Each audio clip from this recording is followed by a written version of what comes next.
We are live. So, good morning, good afternoon, good evening, depending where you're coming from.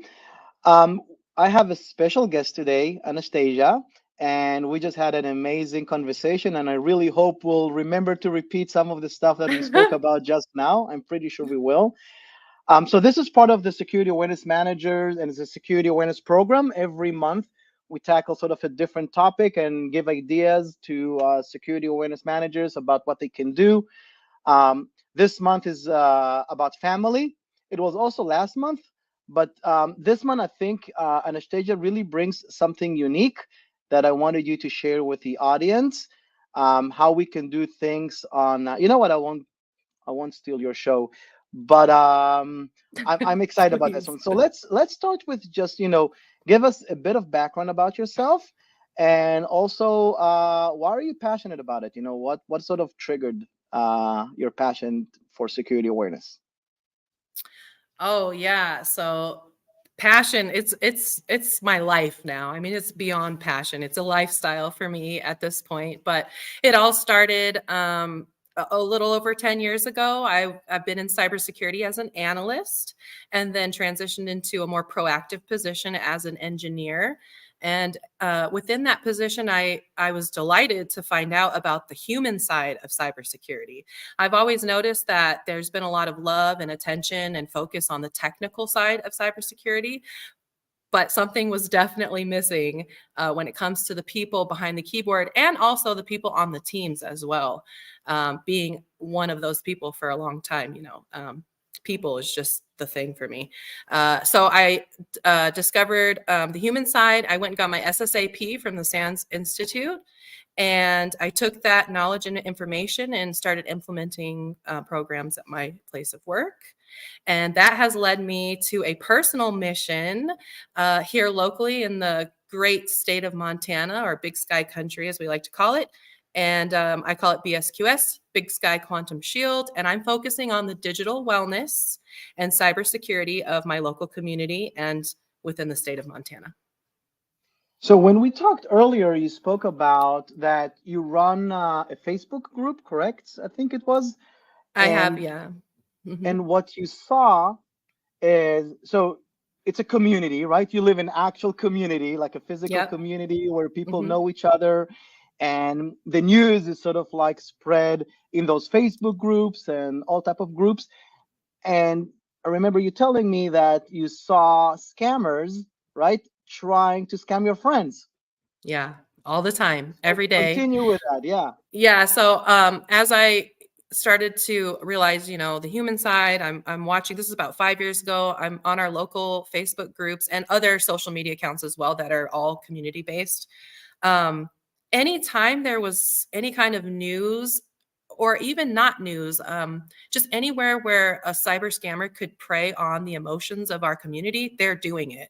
They started Mhm. a while ago. It's picked up. It's still going on, and I cannot stand to see it. I get so upset when I see someone seemingly falling for it. I never actually hear what happens, but I see it all the time. So I decided to do something about it. So basically it comes out of love, right? Like love to the community. You can't stand seeing, scammers trying to scam your friends. And I think that's intrigued me. Well, it seems obvious, but on the other hand, when you think about the workspace, you don't see your friends, your colleagues being scammed. And I think when we're thinking about creating a culture of cybersecurity, right, we need to encourage employees to share more, because when they share, when we see those things, because we care about our friends, this drives a security culture. The fact that Yes. we see, but when we don't see any of those things and it's only spam that we're getting, we're just annoyed by it, but we don't know that it's impacting our friends or impacting the company.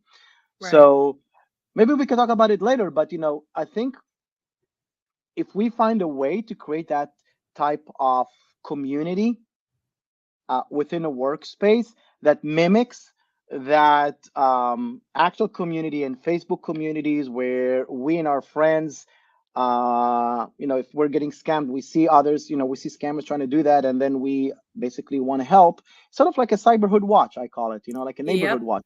when we want to help Exactly. each other. We need Yep. to take that and bring that somehow into the workspace. You had a few ideas. We'll talk about them in a second. And that's sort of what really intrigued me about this. How can we take that sense of community and bring it into the workspace? And lastly, it just shows how important empathy and love is in cybersecurity, right? It's 100%. 100%. Security starts at home, and that's how I view cybersecurity awareness. Yes, I have the time spent, in the office, but it's really about the person at home. And if it's not relevant to them, then they're not really going to pay much attention to it. So I think we have a huge mission that goes beyond, corporate compliance and regulations. And we need to start focusing campaigns on the people at home, just like we did with dare, or forest fires. I mean, we need to take it that serious. And when we change the individual at home, they take that to their community, they take that to their families, their communities, and then they bring it to the office. So I yeah. think we're making it harder on ourselves by focusing only on compliance and regulation. And we need to focus more on building cyber core values, which is what I call it, in humans in general. Yeah. So there's a benefit to everyone. Training employees about how to keep their families safe will basically turn them to security ambassadors almost and behave the same way at home, at work, just like they behave at home. Exactly. And that is what I'm trying to do essentially with my groups. I have more than just the Facebook group, I have a couple of groups, and people volunteer and join. I advertise out the information that I'm sharing, or what I can do for them. And I say we, it's really just me and my community. So it's not, when I say BSQS, I don't have like a bunch of employees or anything. This is just a project, and it's me and the community and a GPT, which we can talk about later.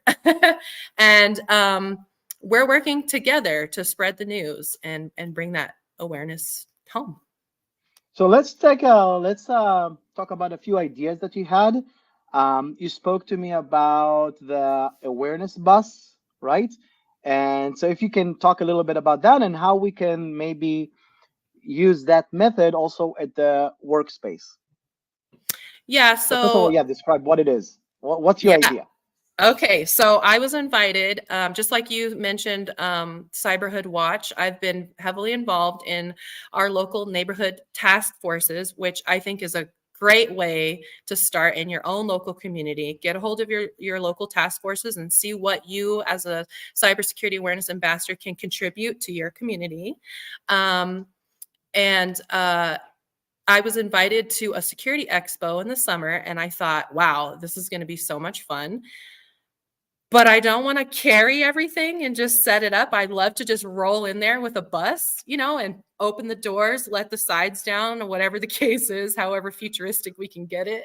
And go to where the people are and bring cybersecurity awareness and digital wellness information to where the people are at, whether it's in the neighborhood, at expos, at schools, at fairs.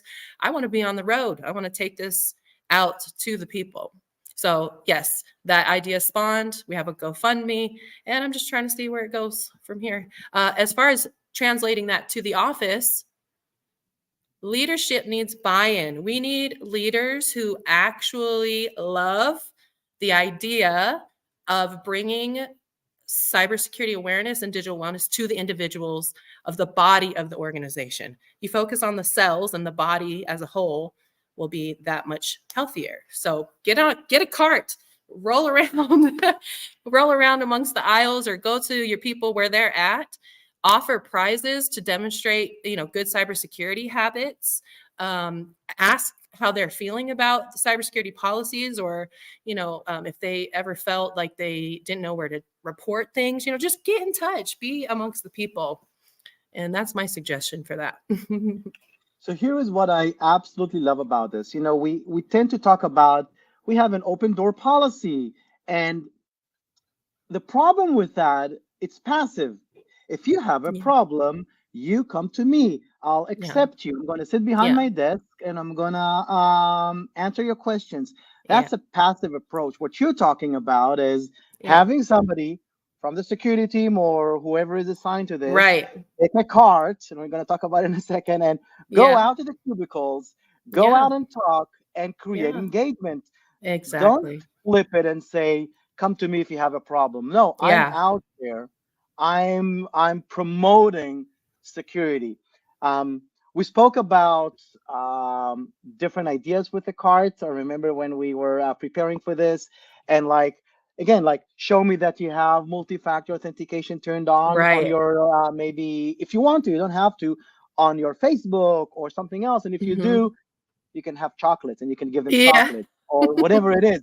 So this could be a Yep. fun card that creates Hmm. like attention. You know, people Yeah. will sort of come, hey, what are you doing? You know, what's Yep. up? What's up? What's up? What's going on here? What's going on? You That's giving out stuff? What's exactly, going on? Yeah. yeah, I yeah. love So swag. yeah. Right. So I think Mhm. doing it once in a while, like getting out there, um, that's a great idea. That's Yeah. Make it like a Friday thing or something, just implement it in some way, shape, or form. And the higher the leadership representative, I think the better. Like if your CEO takes some time to do that, that shows a lot of commitment to that initiative. But if you are a leader who supports but you just don't have the time, maybe, then get somebody that can play that role for you. And there's plenty yeah, of us out there. So yeah. yeah. And it's a different type of communication that is missing, I think. If we want to capture that love and that to create that culture, Yeah. and we talk about people, how important people are, I think sending a Slack message or sending an email isn't like it's okay, but it doesn't drive engagement, especially when you're physically located in an office and you can step out of your office and walk around Yeah. and make it fun with a Lindt chocolate or with Hmm. anything. So you can have different things.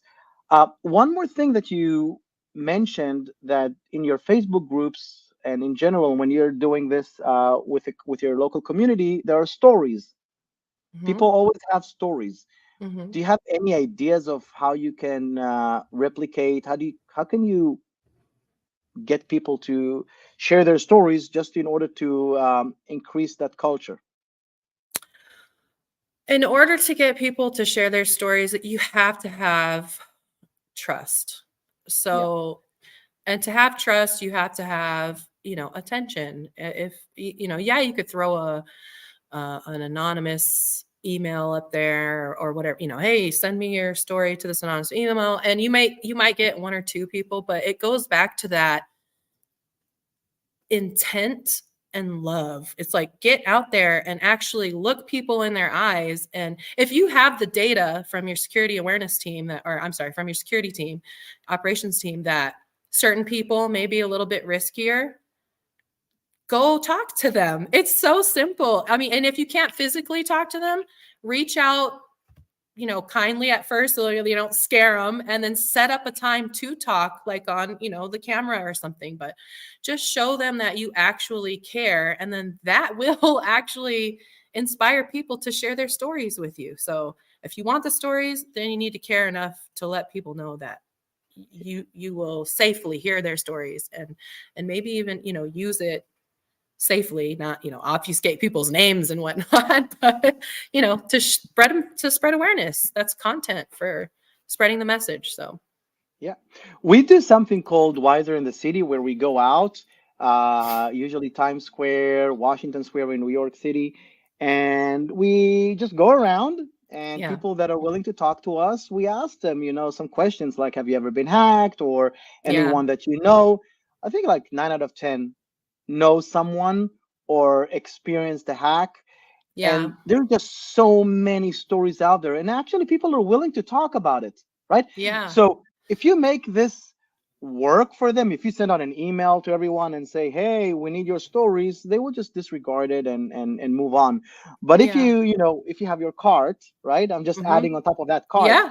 If Yeah. you have that cart and you have chocolates and you have a few options, you can maybe turn on your multi-factor authentication on Facebook, or you can tell us a Yeah. story and Right. we'll record you. You'll get two chocolates for that, one chocolate for that. Again, Yeah. maybe 80% won't do it, but the 20% that will do it will grab other people's attention. And Yep. there's always people that love to talk in the office. There's always people Yep. that feel comfortable. Out of I don't know, out of 50, there will be a few that will be totally fine to be on camera and talk or Mhm. share their stories. And I Mhm. think, that's again, that's why I love this idea of that cart. It caught my attention when we spoke about Mhm. it at the beginning, and I love Mhm. that you're bringing that into the security awareness, because I haven't heard that a lot. I hear more about communication over digital channels, but Yeah. I haven't heard a lot of security awareness managers that talk about, walking among people and incentivizing them to, to become more secure. When I So think when I think of a cybersecurity awareness ambassador, which is a term that's used a lot in the community, that's what I picture. I picture people that may not even be directly on the awareness team, but they are volunteers that are attached to the mission, and they want their teams to change. So they are the ambassadors, of the awareness team, and they are among the team, cheerleading or encouraging and representing for that need. So yeah, that's how I yeah. see it. Mhm. Which brings me to another question, just ties nicely to this one. What skills do you think are missing today, and what type of people do you think can join the security in order to achieve those things? I think that we need more people who are people persons, with the understanding of the mission of good cybersecurity habits and stewardship of data and privacy. Um, but with the skills, so they understand the mission, they've got that down.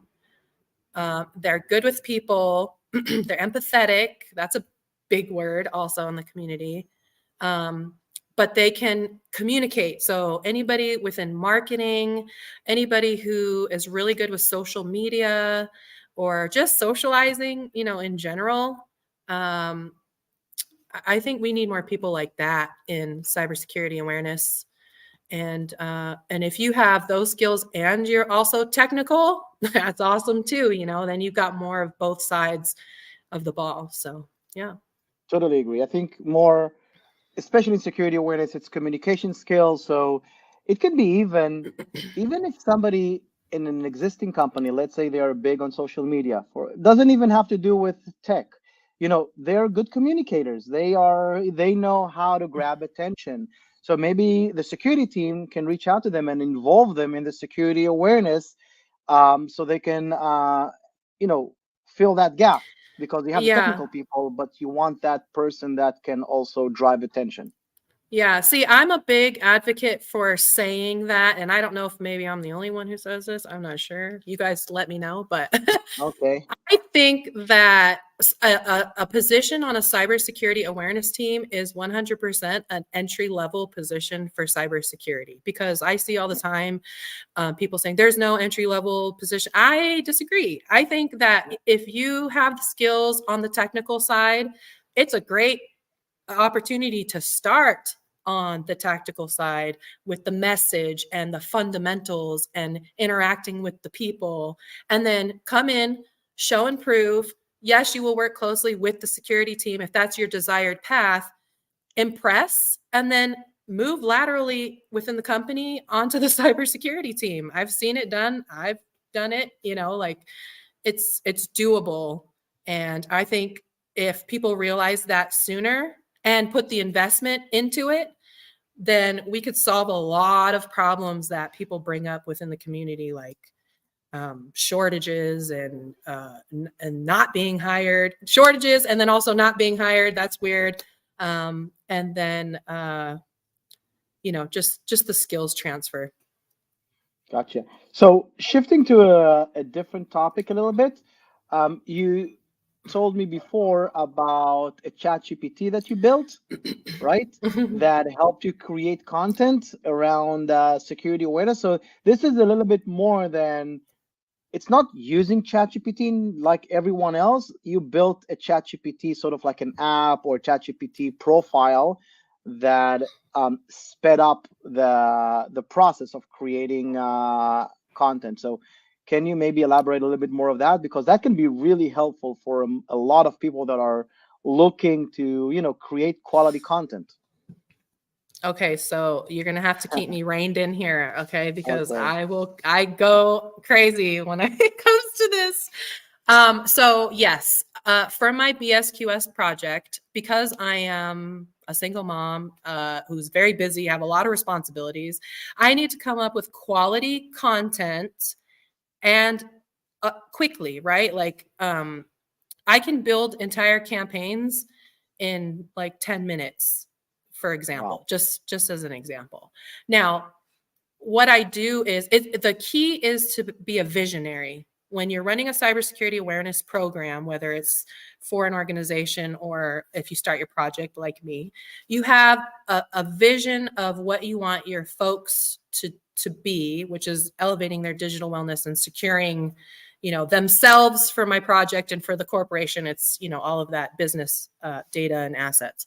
So for the GPT I created, I uploaded the cyber core values that I have identified, which is about 14 values over rules and regulations. Like instead of saying don't click on this or don't download this, it's more like focusing on be vigilant, increase your awareness, increase your education on alert scams and alerts that you should be aware of, things like that. So we could get into that another time. But you create the GPT around your policies and regulations if it was for a corporation. And then you enter in the tone, the personality, the message that you want to convey, and other bits of information. And then all I have to do is just feed the GPT what I want to say to the people, what my message is or what my intention is. And it's already pre-built to just spit something out real quick. And then all I do is I go through and I maestro it and make sure that it actually matches what I want to say. I'm not just straight copying it from the GPT, Yeah. but it helps me. So it's a tool. And yes, there's privacy concerns if we're talking about a corporate situation, but I mean, it's possible to obfuscate data or only put so much in there. You can change names, and you don't have to put everything in there, and it's really as much as you would like to use it. There's endless possibilities for using ChatGPT to run an awareness program, and it can definitely cut down on time and add to content. I mean, like I said, I could go on forever about this kind of Yeah. stuff. So basically, to recap, what you're doing for the audience, and also for me to make sure that I also understood. So you're creating a sort of like your own instance of ChatGPT, and you give it a persona Yep. based on the values, and you feed it. You sort of like Yep. teach it. Teach it what Yeah. you want. That Yes. you're molding that Y- ChatGPT to be your own, and then Yes. once you did that part, then you can start using it. So then you say, write me about this or how important is this. But Yeah. it does it in a way that reflects your values. It reflects, Yes. so that allows you to still, when people think about, oh, ChatGPT is the same for everyone, and it will just spit Hmm. out, Hmm. what everybody will. But in this Generic. case, yeah, Yeah. generic stuff. But in this case, Hmm. you molded it. Yes, So it's exactly. your instance. So Yes. for people that want to learn how to do that, we won't go into a full tutorial here. What do they need to search? Like, and how long did it take you to sort of figure this out? So yeah, there's endless resources online for just picking up and learning what ChatGPT is and how to create a customized GPT. YouTube is a big one. Lots of people out there. And for me, if I watch somebody do something a million different ways, but over and over, then I figure out how to do it. So that's how I learned how to do it. Plus, I took a couple of classes on Skillshare, and I have one for IBM in the chamber. But it's really about just wanting and desiring to learn and finding the resources to do it. And like I said, there's so many resources out there. I'm happy to share if anybody reaches out specifically, but it'd take forever to get into it here. It's very simple though, and it took me since December of last year. So it's only been, 5-6 months now that I've been using that as a tool. But I've been doing all of what I'm doing now for the last 5 years. It's just since December, it's picked up a lot because of help from the GPT. So And again, it's just for me. I don't have other people access it, but I could if I wanted to. So this is, I call it phase one of the BSQS project. It's me and my GPT, and we were working together to enlighten and inform the community.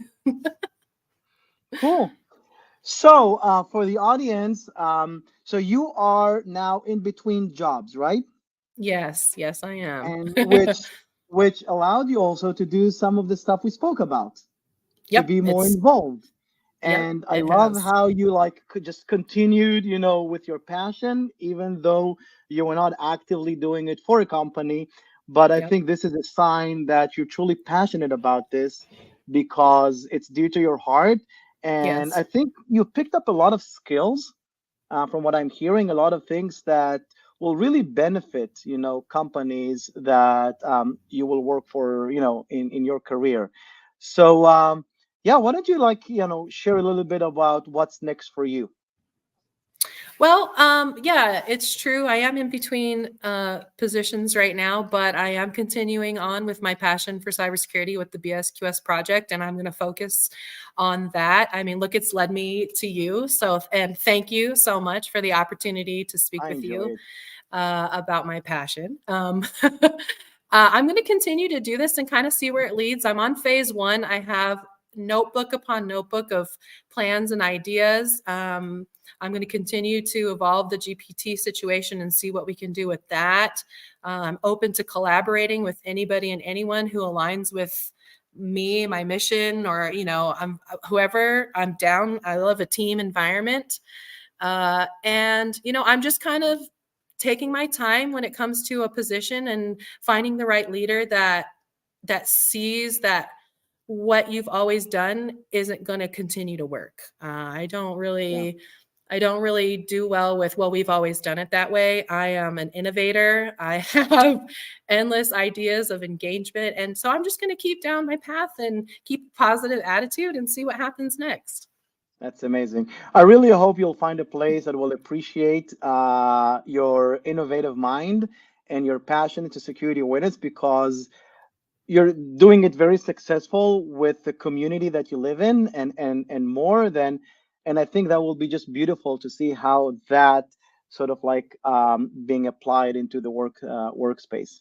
Yeah. So yeah, and if anybody wants to contact you, how do they do that? Simply email me, Anastasia_Edwards at yahoo.com. Don't laugh at that. I've had it for years and I'm keeping a really good eye on it. So Anastasia_Edwards at yahoo.com, or you can send me a message on LinkedIn. That works too. And I'd love to hear from anybody and everybody. I love to get to know people. I love networking, chatting, and let's talk. Amazing. This was really fun.